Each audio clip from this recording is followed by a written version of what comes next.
Agarda shu narsalarni qilsangiz, farzandingiz prezident maktabiga 100% kiradi. Ko'pchilik o'ylaydi, prezident maktabiga faqat aqlli o'quvchilar kiradi deb. Lekin bu dars qilish bilan hal bo'ladigan jarayon emas. Muvaffaqiyatli o'quvchilarning ota-onasi nafaqat o'quv markazlariga ishonishadi, balki o'zlari ham farzandlariga quyidagi yordamni berishadi. Birinchisi, to'g'ri muhit yaratish.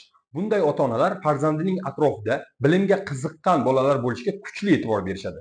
Chunki atrofidagilar farzandingizning natijasiga bevosita ta'sir ko'rsatadi. Ikkinchisi, intizom va rejali tayyorgarlikni yo'lga qo'yish. Bunday ota-onalar imtihonga bir oy qolganda emas, kamida 6 oy oldin puxta tayyorgarlikni boshlashadi. Va eng asosiysi, har kuni dars tayyorlash ko'nikmasini shakllantirishadi. Uchinchisi, ruhiy tayyorlash va bosimni kamaytirish. Bola imtihonga qanchalik yaxshi tayyor bo'lmasin, agar u stressni yenga olmasa, imtihonda yaxshi natija ko'rsata olmaydi.